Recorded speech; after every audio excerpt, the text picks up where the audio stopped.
Okay, good evening everybody. Welcome back to Scrutiny Performance and Standards Committee meeting. Could I ask everyone to note the fire safety instruction that on hearing the alarm you should leave the chamber via the double doors at the back, exit the building through the main entrance and congregate in the car park. If members could also switch any devices to silent, that would be great, thank you. I would like to remind everyone present that this meeting is subject to an internet webcast recording where the proceedings are capable of repeated viewing. If you are seated in the public area of the council chamber, it is likely that your image will be captured by the recording cameras and result in your image becoming a part of the broadcast. This may infringe your human rights, and if you wish to avoid this, you should leave the public seating area of the council chamber and move to the upper public gallery. If members are for any reason not present for the whole debate on an item, you should consider and seek advice as necessary on whether it would be appropriate for you to vote on that item.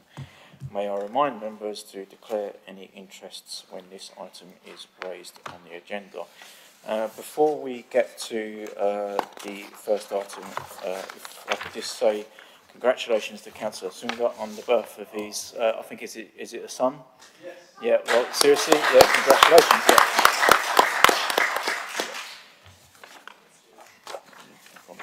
Yeah.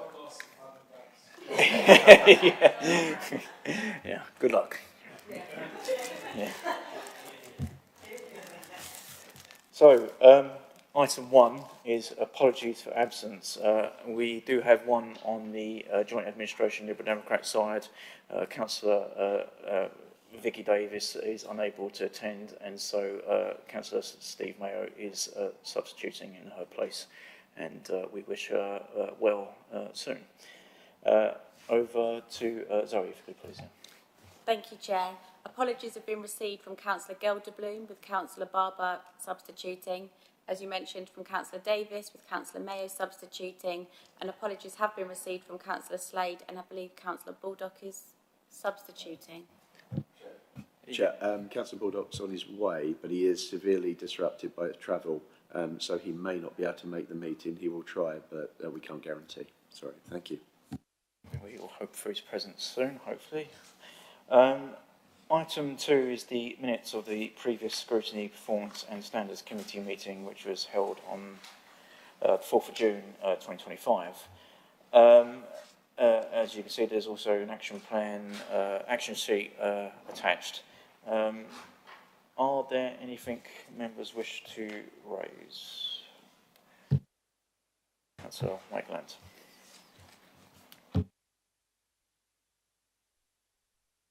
Thank you, Chair. On section 18 on page 6, the last item notes that Councillor Barber requested more information from Paul Brace based on the work completed in relation to the Ombudsman statutory nuisance complaint process. This was to update on the procedures that should be applied whenever there is a statutory nuisance complaint.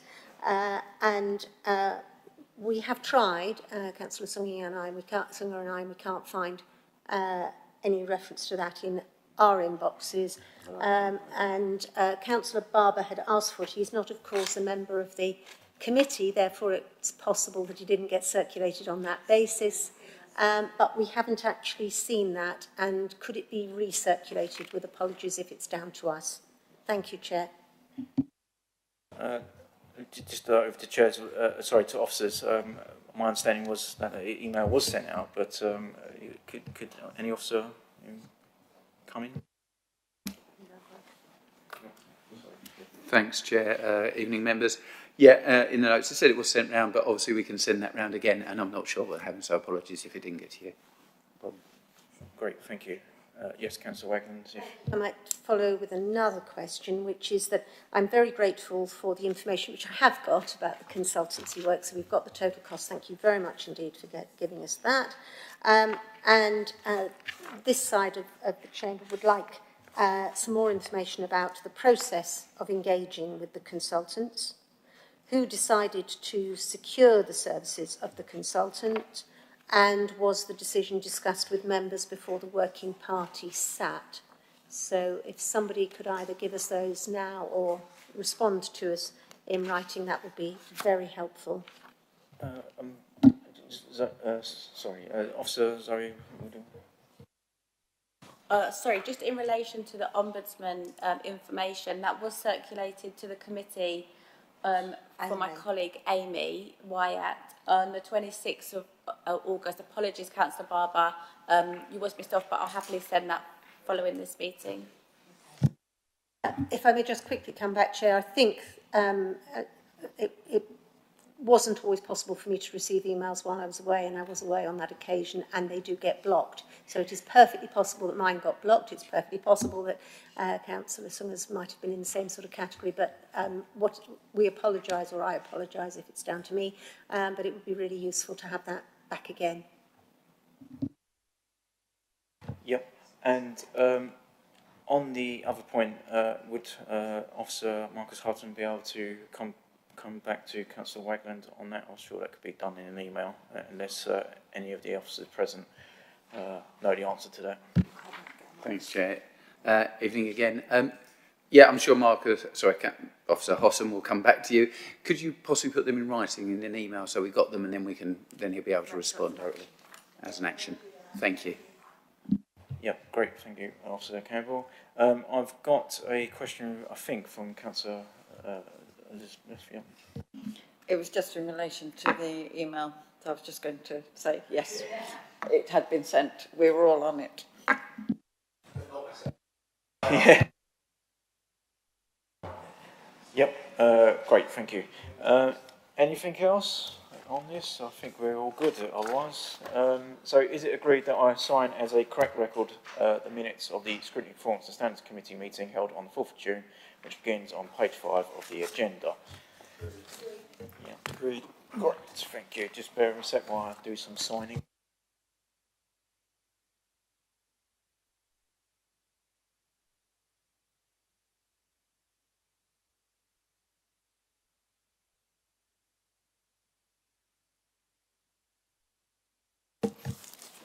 Okay, so item 3, are there any declarations of interest? I think we should have done that before, I'm not too sure, but any declaration of interest, anybody?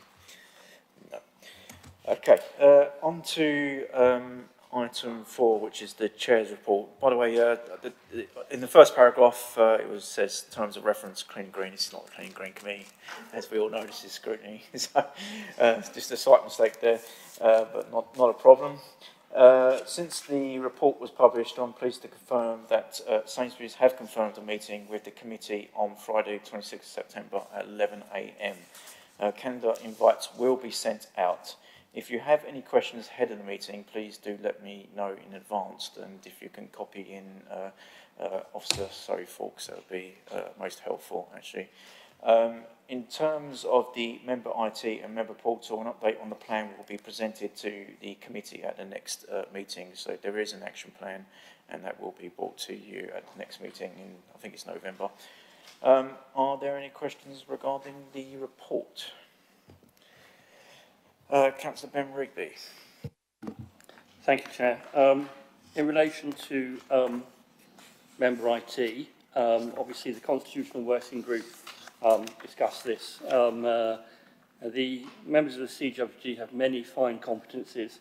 I am not sure whether expert IT procurement is wholly among them, but I'm congratulating them for their diligence. Just to say that certainly from this side of the room, there has been quite an extensive discussion on how we are going to do this practically, given that there is a spread of experience and familiarity with IT, both in relation to members' own devices, council-owned devices, how familiar they are with them and what sort. I do think it is important that we nail this down fully and with good understanding about what it is going to be expected of us and how we are going to implement it, so that even the member with the least amount of IT experience can feel confident about how they can conduct their functions going forward, whilst those with superior IT expertise should have no difficulty whatsoever in complying with our future requirements.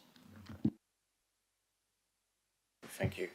Just further to what Councillor Ben Rigby said, is that a questionnaire did go around to all members of the council 18 responses received, so not quite all the council responded. But that questionnaire will be going back out because every member does need to respond. So if members can just tell your fellow colleagues to please fill in the form, that would be good, so we can get this member IT stuff moving. Does any officers want to come in on any of this stuff before we go on? No, Chair, I think you've captured the comment about the survey will be going back out to members. Just urge everyone to complete that so that we can get the plan into place. Thank you.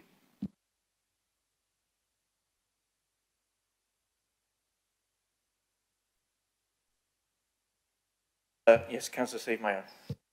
Yes, following on, just for information for all of the councillors, there is an item at the next Finance and Resources Committee meeting on the digital strategy, and it will include the procurement elements, so I would expect there to be more detail about the cost of the member IT as well, and a further chance to scrutinise, and I suspect that may then come back to one of the committees, indeed it may even come back to yours, but there is a item in 2 weeks' time at F&R.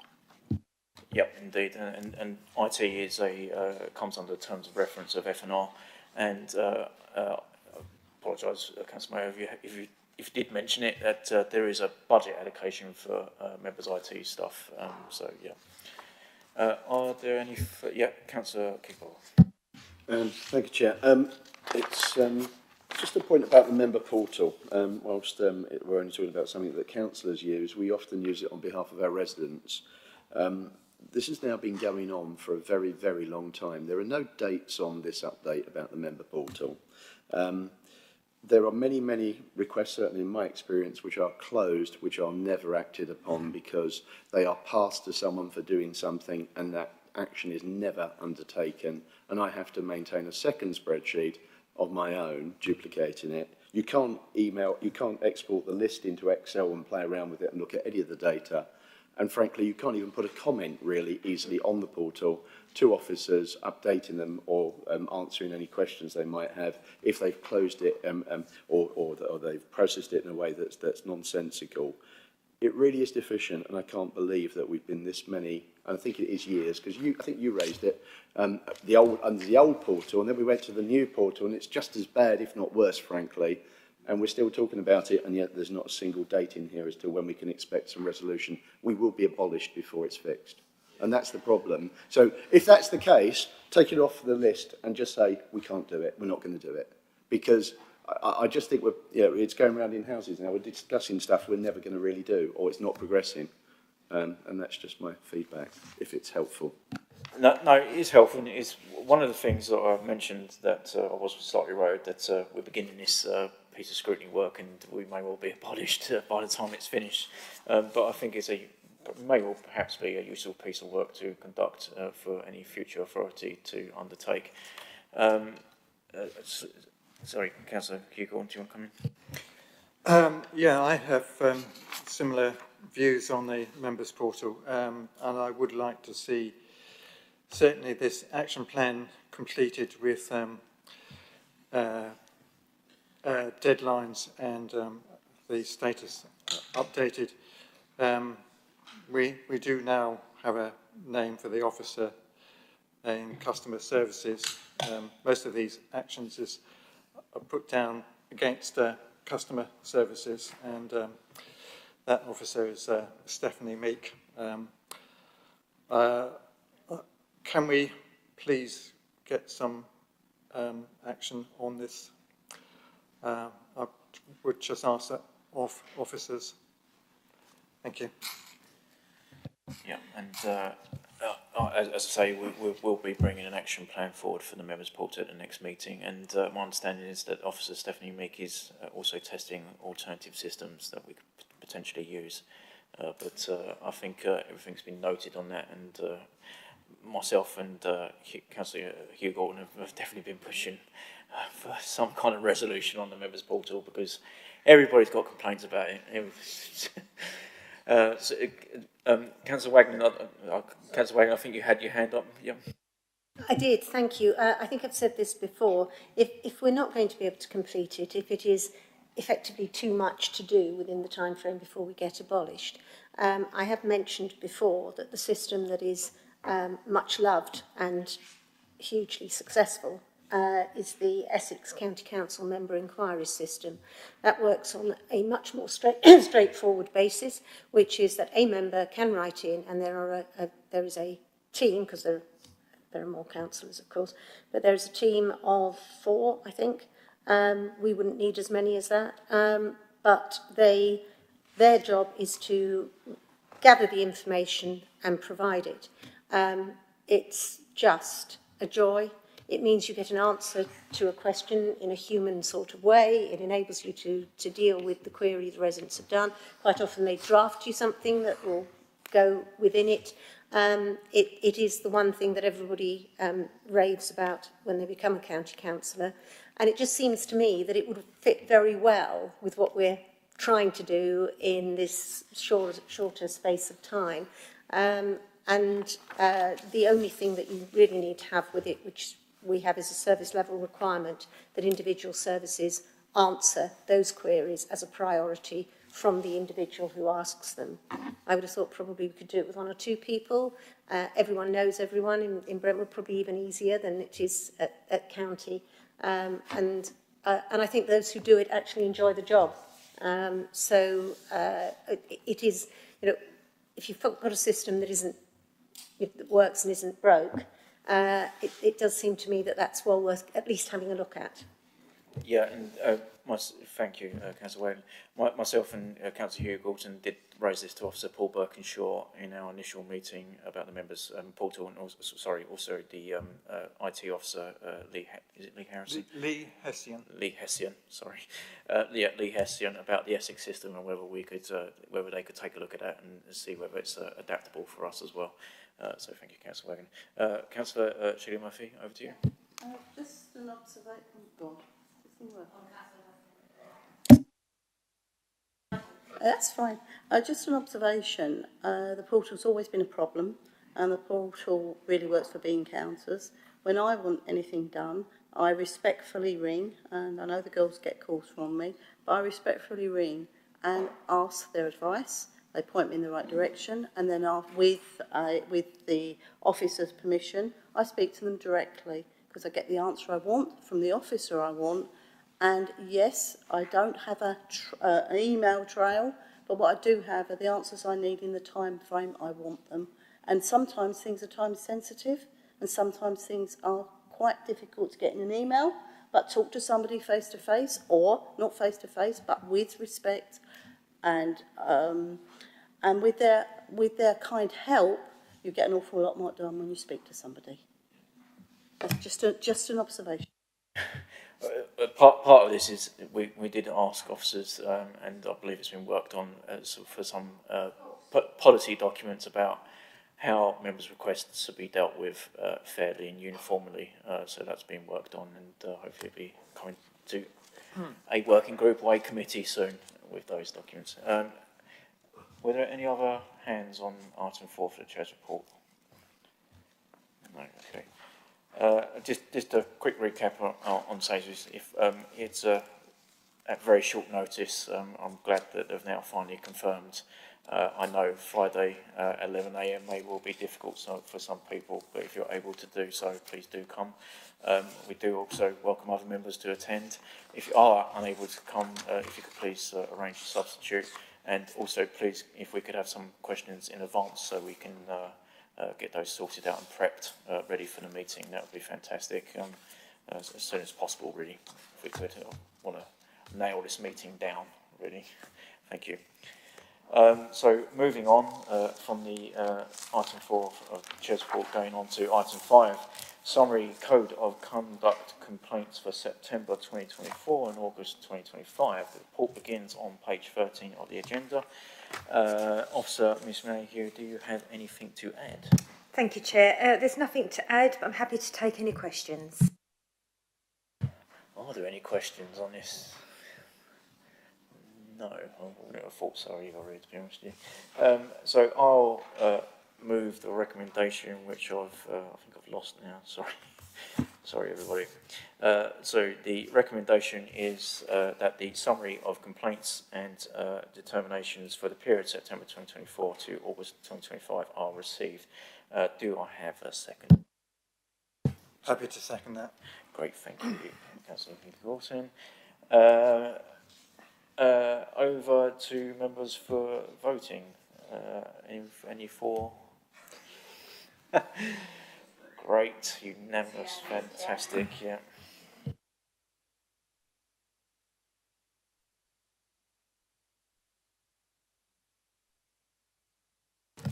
Okay, this is item 6.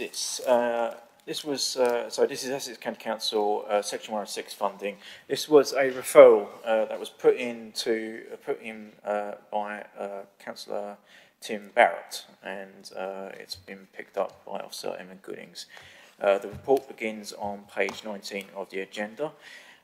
We have heard a question on this matter was asked by the leader of the council at an Essex County Council meeting. We are following up on this, but in the meantime, this item is still before the committee this evening. Officer Emma Goodings, do you have anything to add? Thanks, good evening all. So nothing particular to add to the report, just to say that the figures in the report, obviously the HBF report and the Essex County Council IFS report may have been published with slightly different time periods in terms of the data. So there may be slight differences between the Essex County Council published position in its annual report and the figures that were in the HBF report. And just to say, I have spoken to the officer who leads on this at Essex County Council. She's very happy to provide the information that we suggested and also to potentially attend a workshop and explain things in a bit more detail to members of the Scrutiny Committee at a future meeting or elsewhere, if that would be helpful. Okay, great, thank you, Officer Emma. Do we have any questions on this? Councillor Heward. Not so much a question at this moment, but just to say thanks to Emma Goodings for highlighting the HBF report. It's good to get this similar data from a different perspective. So thank you for that. Yeah, also thanks for myself, Officer Goodings, for the report and for the links that you provided. There are some concerning unspent Section 106 monies. I know in my own ward there was some unspent Section 106 money from Essex, which we were very disappointed about. I think all authorities have got to get better at this, because we are doing residents a disservice by not spending money that should be going to where we said it will be going to. Are there any other questions on this? Keith Barber. Thank you, Chair. A couple of things. I think on the top of page 21, that item should be 1.7. You've got two 1.5s on the report. Just to let you tweak that for the final version. A couple of things.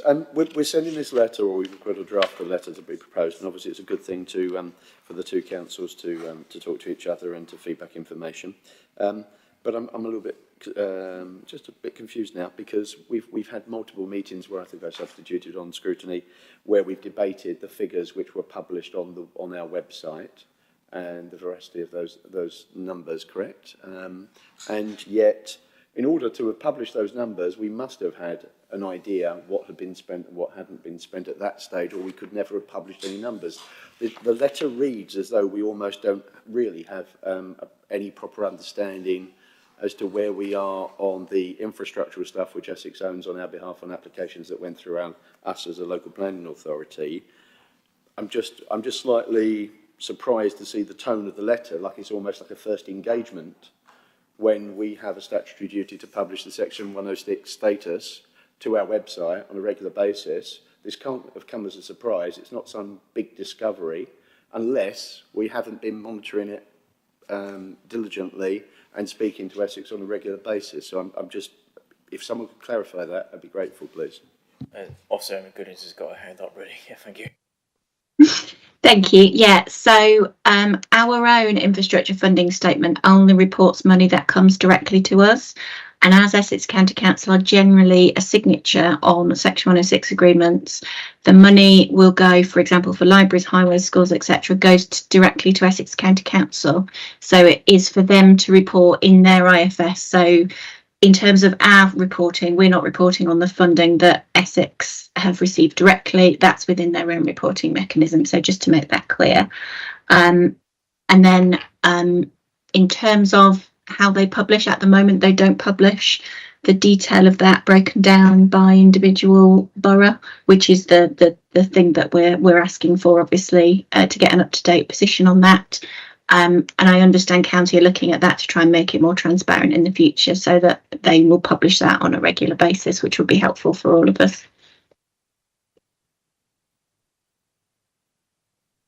Sorry, I don't obviously have the report in front of me, and I'm sure you have much better recollection and know the detail of it much better than I do, but I thought there was some details about the infrastructure spend that was with the NHS and with Essex in that statement that was presented to us as a committee. I thought there was some details about that in there, and I just would have expected, given that they were applications from our borough, that it would be part of the normal dialogue about what money is getting spent both at the borough level for that Section 106, which was borough related, and the stuff that was Essex. I would have thought that there would have been officers within our council that had a responsibility to track that, because obviously it's to our benefit as a borough, even if it's managed by Essex.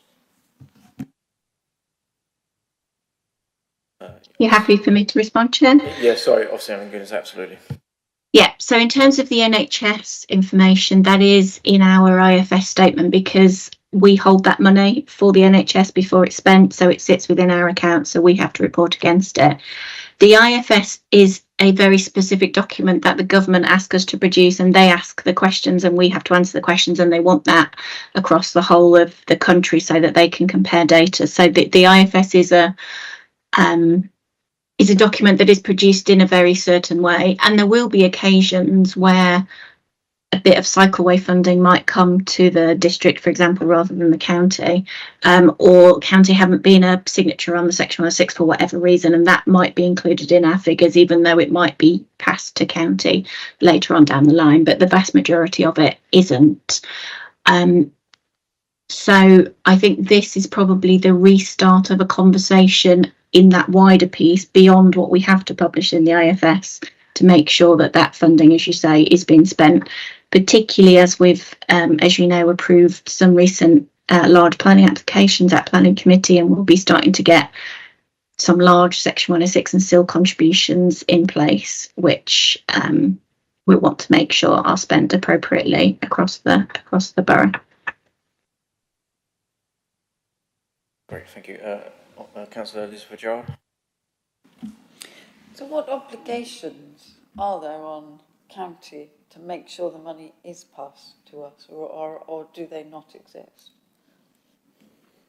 Officer Emma Goodings. So county wouldn't pass any money to us, so they're a signatory of the Section 106, which is a legal agreement, so they have the legal agreement ties all of us to do the things that the legal agreement says. So county have an obligation to spend any money that they've received on the things that the legal agreement says it does, usually within a certain timescale. If they don't do that and the timescale goes beyond, then the developer can ask for that funding back.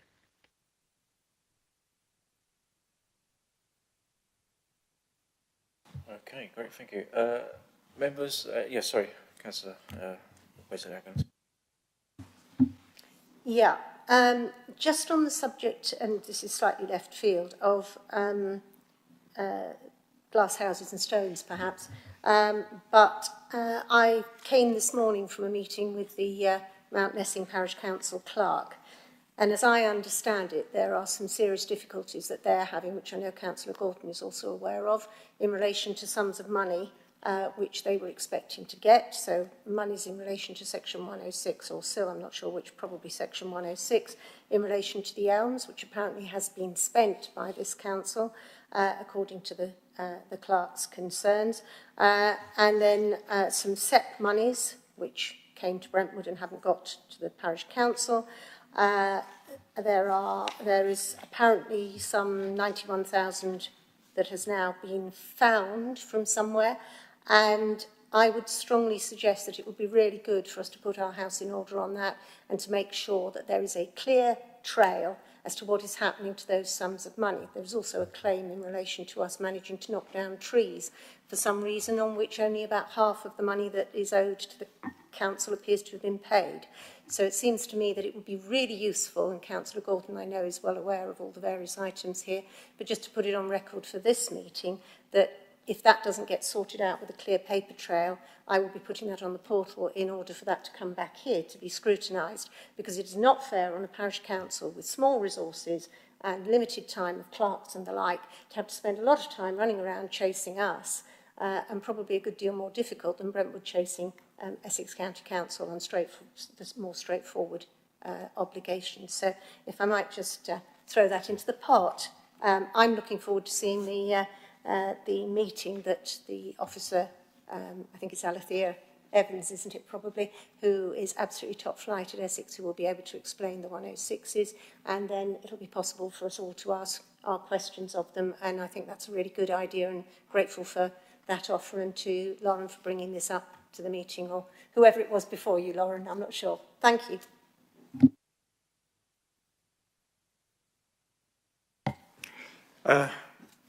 Yes, perhaps I can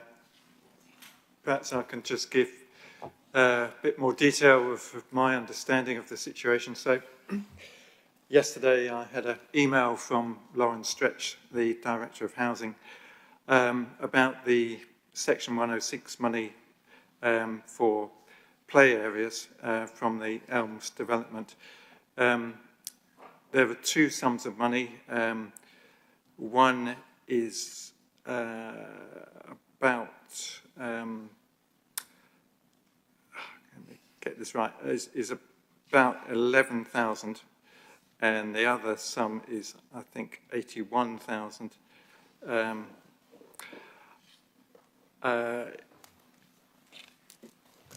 Available for play area improvements in the local area, which I take to mean Mount Nessing.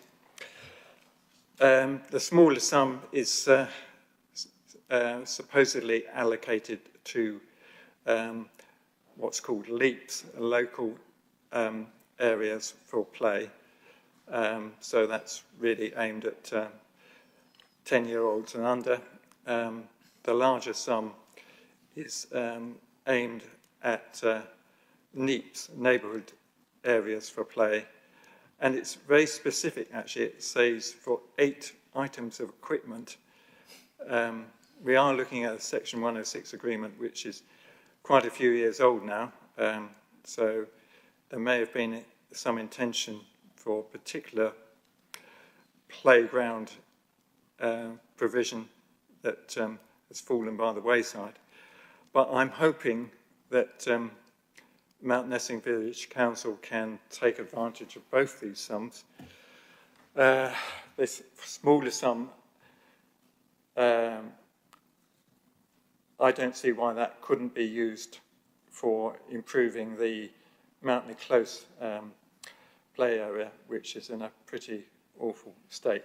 That still comes under the housing revenue account, and Lauren Stretch said in her email that she would prefer to keep it under the housing revenue account for the time being until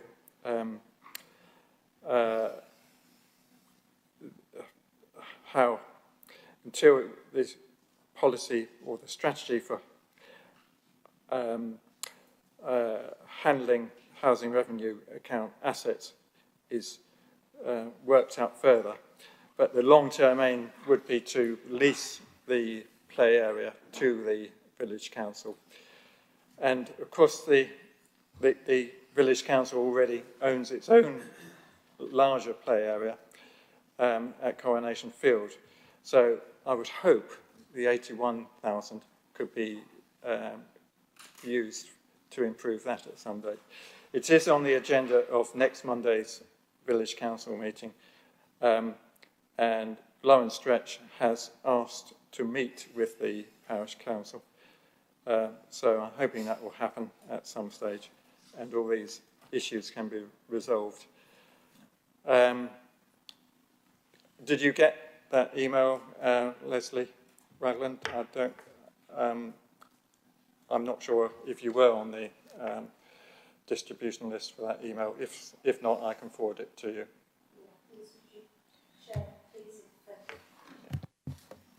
Sorry. If Councillor Gordon could forward that to me, that would be great. But I think he just demonstrated on a fairly small scale exactly how complicated distribution of Section 106 monies actually is. Could I suggest, though, that it would be really helpful, back to my first point, which was not to have the description, helpful though that may be, but to have an actual paper trail that shows what has happened about these items, including, dare I say it, the knocked down trees for which only an offer of half of the money seems to have been made. Because I repeat my point, this is a small local council with very limited resources and they don't have the means to debate this. And if I've got that, then everyone's got a benchmark, what I used to call a benchmarking document, which shows everybody where we thought we'd got to at this point. Thank you. Okay, yeah, thanks. Also, Greens, do you have anything to add on these points that have been made by Councillor Leslie Wagland and Councillor Hugh Gordon? No, I don't think so. No, I think if members are happy with the draft letter, we can get that sent and then we can, open that discussion in more detail with Essex. Okay, Councillor Keith-Barber.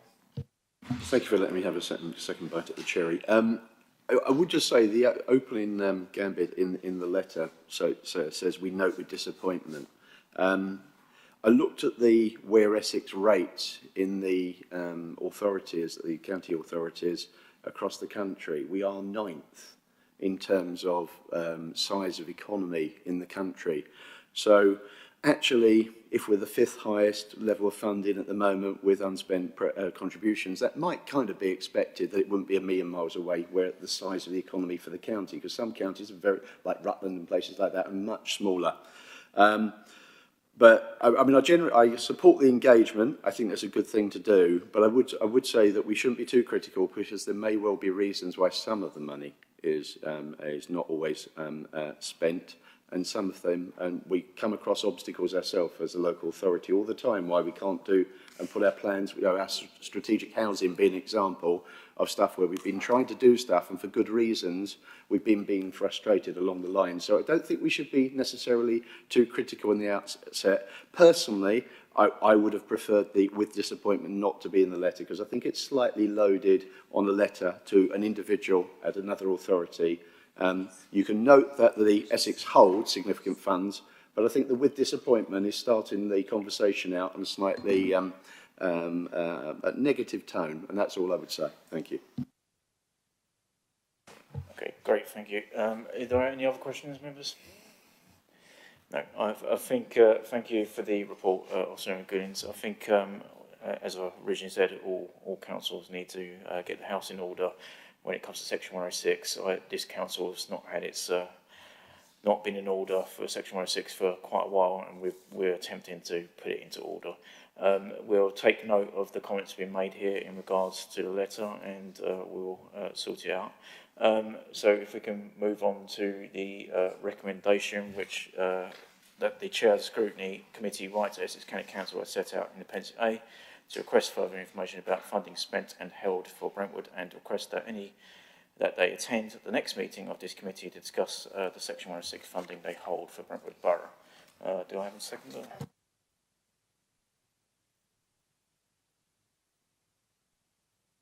Great, thank you. All those for? Great. And Officer Goodins, we look forward to the meeting with the Essex County Council person. Thank you.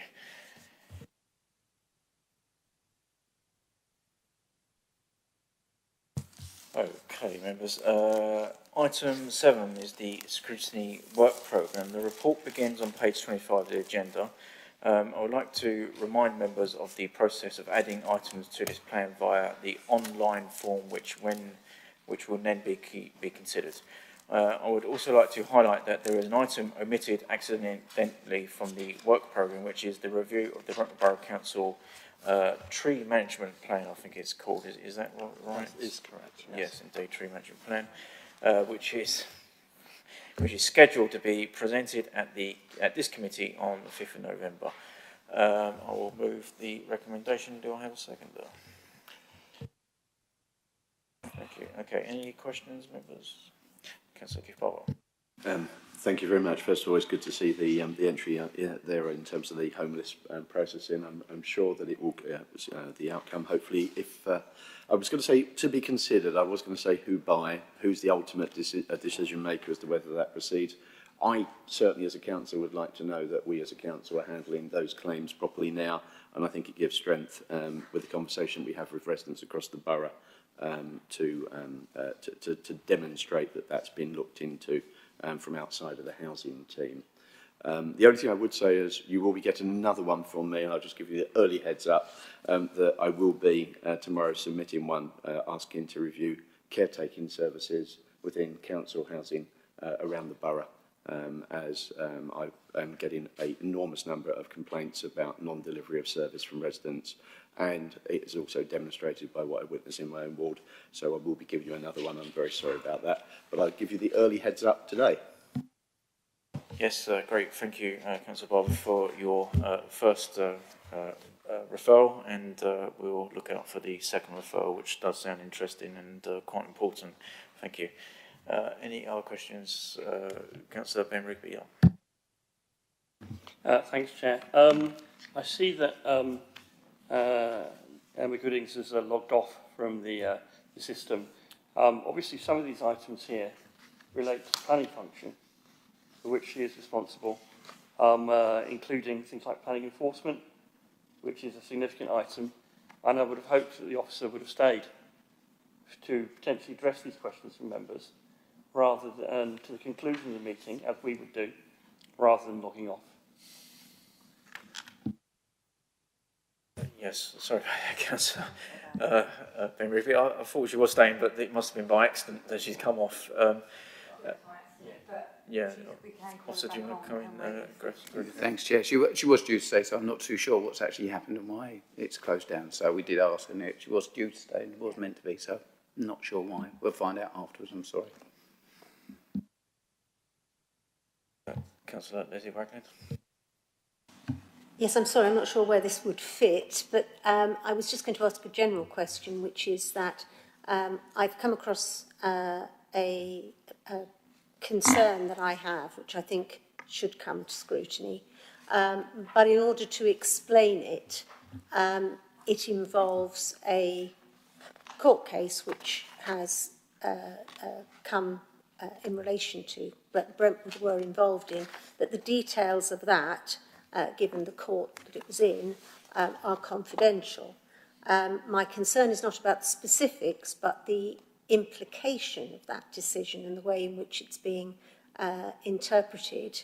And I wondered how we deal with a situation where we have something like that, which may be a very good thing to have before scrutiny, but actually to raise it at all would probably have to go on something that was pink.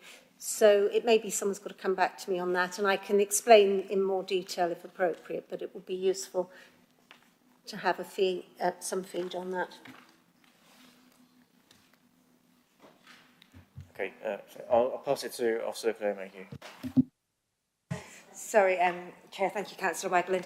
I would suggest that you complete a form of what you would like for us to look at and to scrutinise, and we can go from there and see if there's any legal requirements or whatever before we actually... Yeah, don't put it on the portal, send it to us directly. I'll liaise with the Chair and we'll look at some legal advice regarding about it, and if it is a pink item, if it is something for this committee to scrutinise. Councillor Ben Rigby, yeah. Thank you, Chair. I think in circumstances such as these, external legal advice is always really valuable, and I think we should definitely take up that option. thank you. Noted. Yeah, Councillor Kefauver. Could I just come back to you? So just for clarity, it was kind of implied, but can I just check? For the items to come into the work programme, is it ultimately your own decision as to whether they're included or not? Just for clarity, so we understand what the process is, please. Yes, ultimately, but I'd like to work in conjunction with officers to make sure things are resourced correctly. Yeah.